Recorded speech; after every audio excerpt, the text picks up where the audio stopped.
Good day to all who are watching. It is the Empowered Educator, and I am back with another video that was on my heart to share with you all today. Today, I am going to jump right in with our topic, which is centered around the effective use of the power zone in the K through 5 learning space. And before we dig in, I do want to give a shout out to my new subscribers and welcome each of you to the channel. Please, please, please continue to like and follow and share this content with others that you know will benefit from this juicy information. Okay.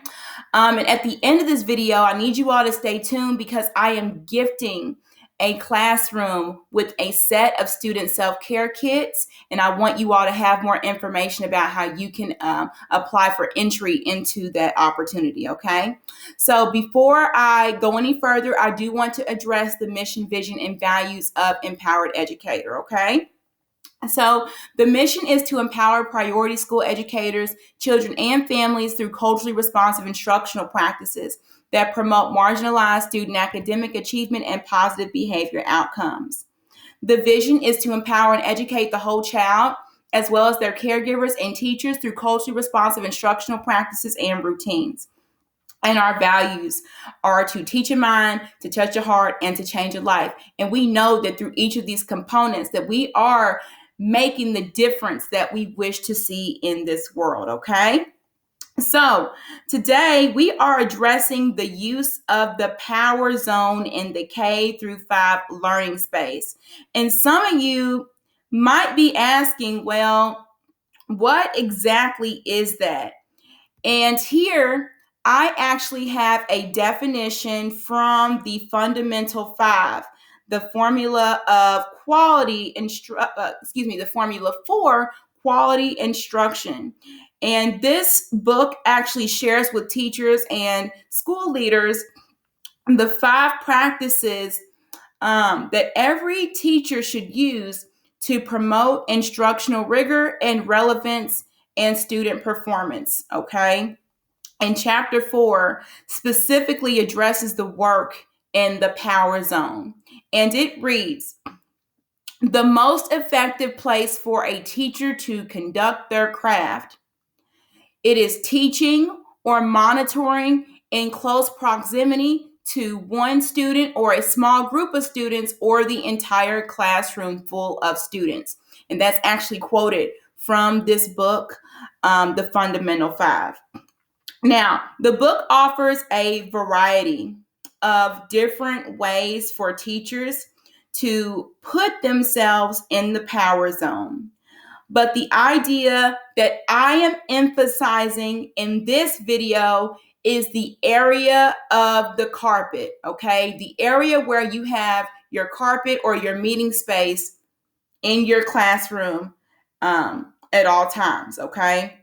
So what I want to show you all first are some photos and videos of my use of the power zone in my classroom. And while you all take a look at them and engage with those photos and videos, I'd like you to ask yourself, what might be some noticings and wonderings that you might have, okay? I'll also address some of the ones that I see as through this exploration with you as well, okay? So here is a photo of my classroom. Just going to give you a second to observe.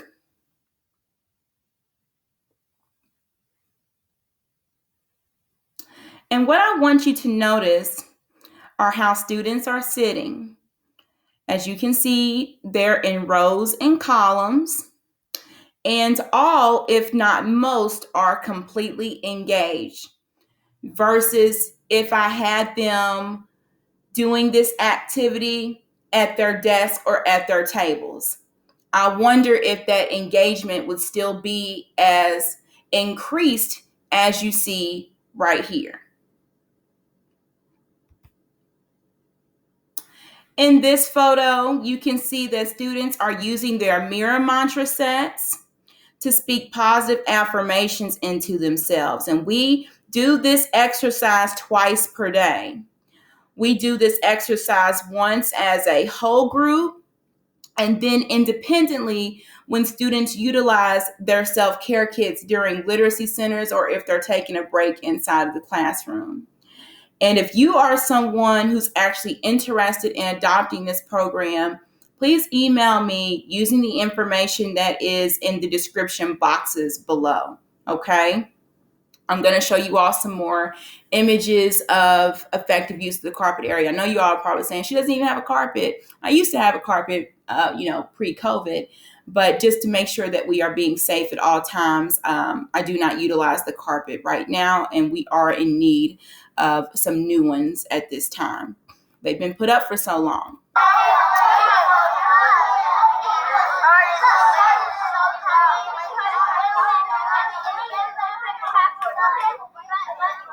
So here are students engaged in turn and talk in the classroom. Notice kids also, they track me because they want to know, is my time up? And I usually like to put a timer on so kids can see how much time they have to communicate with each other. And then once it goes off, we clap 3 times and raise our hands so we can have some volunteers come up and share in front of the classroom. But very effective.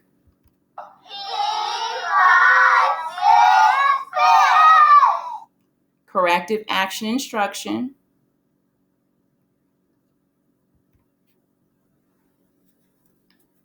And then finally, some literacy centers and again, more corrective action instruction. So lots of great happenings in the power zone that you see. So what is the power zone? The power zone in an elementary school classroom is on the carpet area of the learning environment. That's where it's at. If you want to know where most of your teaching is going to happen, most of it needs to happen on that carpeted space. Okay? So now I'm going to give you all 5 reasons why you should occupy the carpet area of your learning space more often in your classroom. Okay? And my first reason is because it builds a comfort level of intimacy between the students of the class as well as the adult teachers. And from this slide, you can see that it says establishing a comfort level of closeness with your students allows them to feel accepted as a learner in your classroom. In this meeting space, students are allowed to be themselves. They're allowed to make mistakes and feel connected to the energy levels of other learners in the environment. And students who feel more connected to their peers and teachers typically demonstrate a sense of respect for others as well as themselves.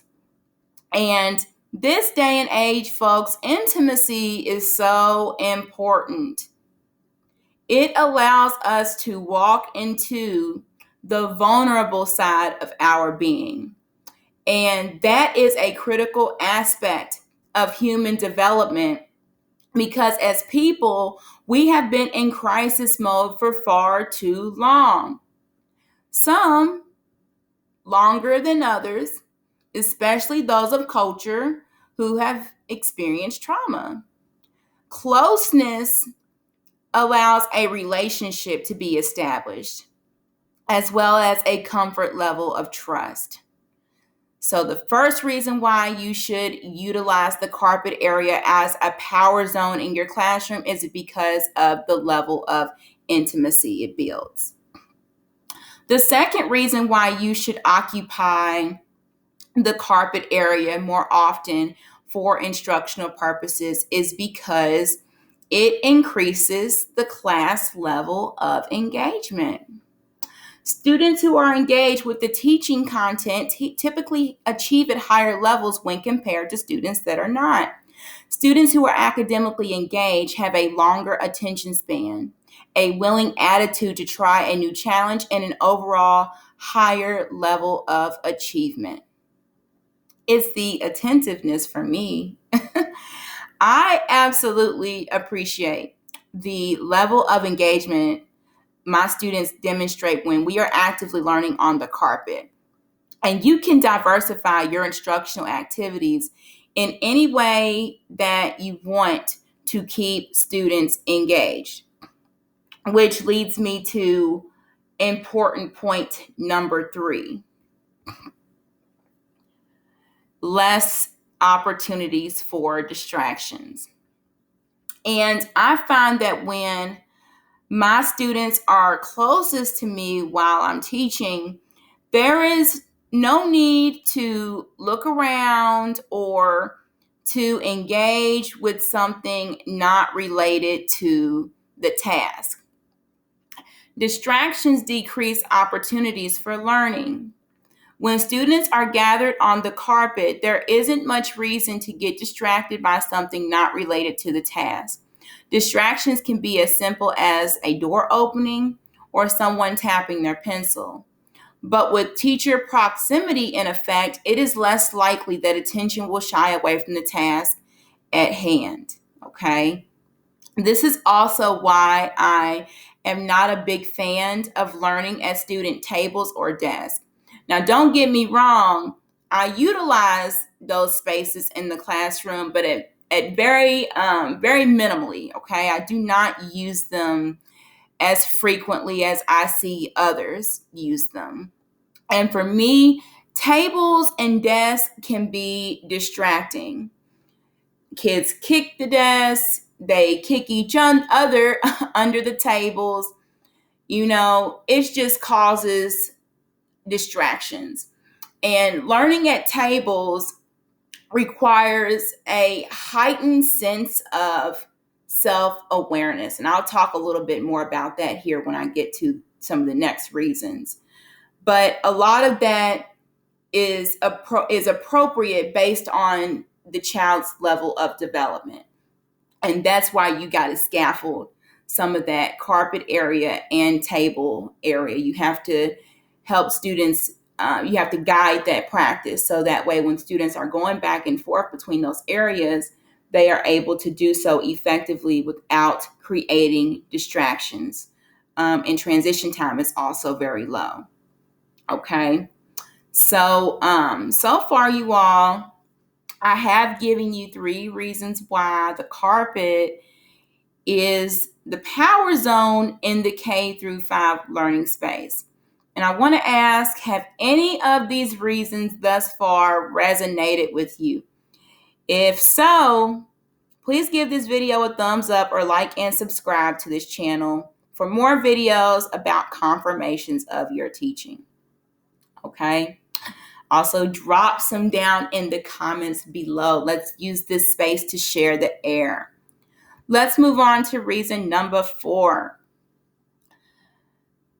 The power zone in the carpet area allows for flexible seating.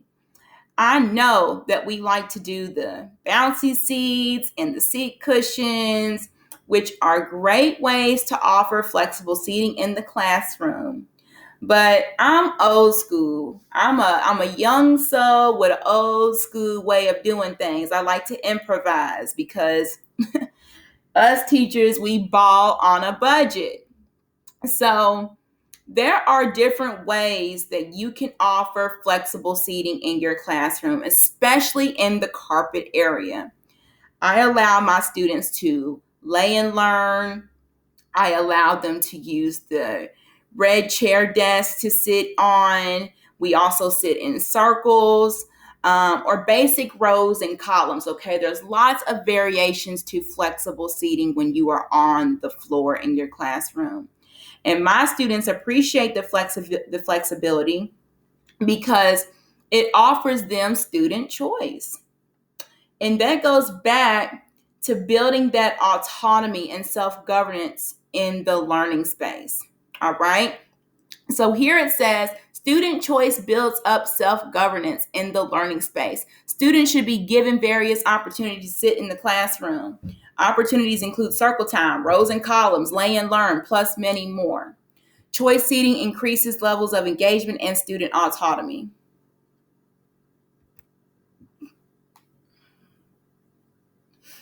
Moving on to reason number 5, various opportunities to respond.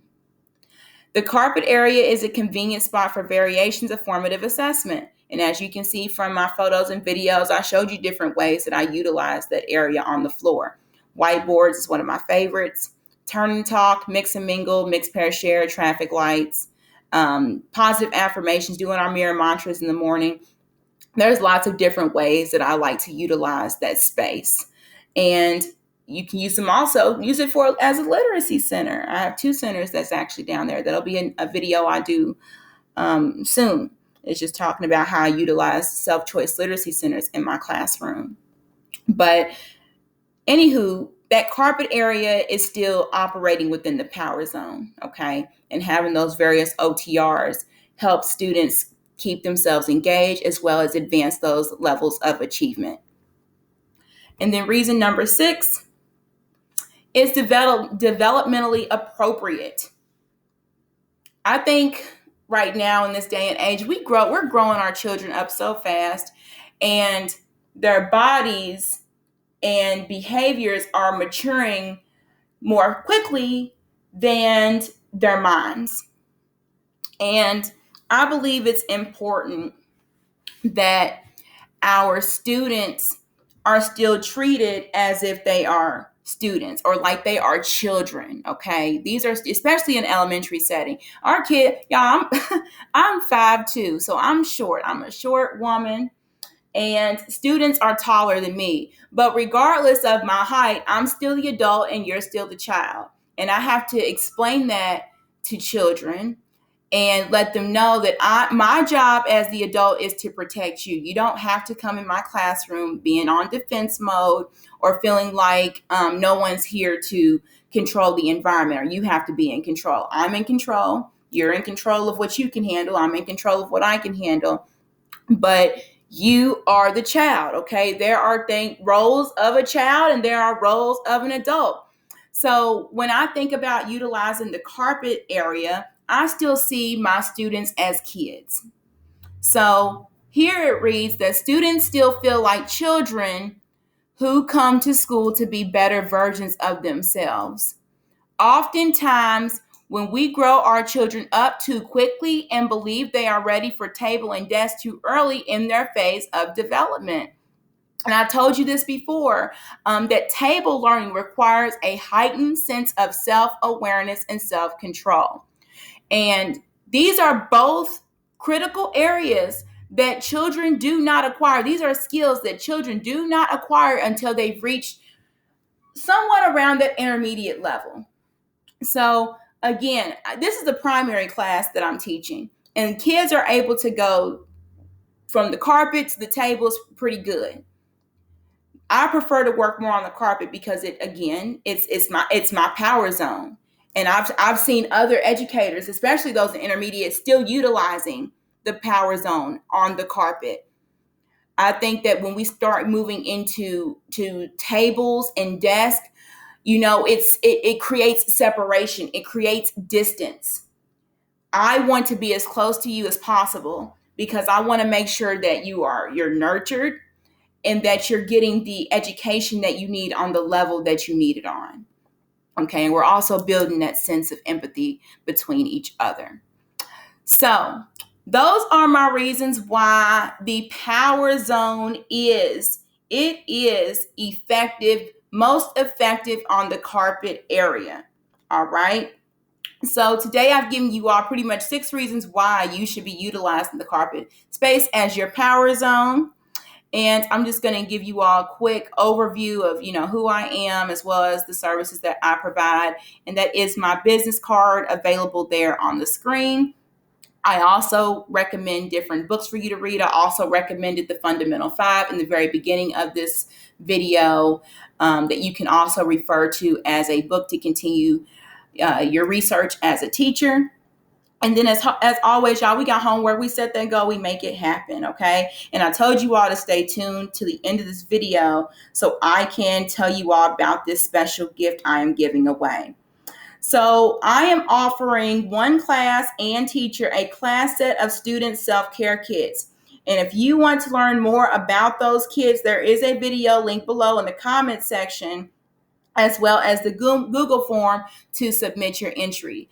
I also recommend that you all check out more of those links that are in the description box below that talk about more of my business, as well as other programs and services that I provide, okay? You can email me, you can book a session with me through Calendly, but I want to connect with you so that you can be considered for this great opportunity. Okay. But thank you all so much for tuning into this video.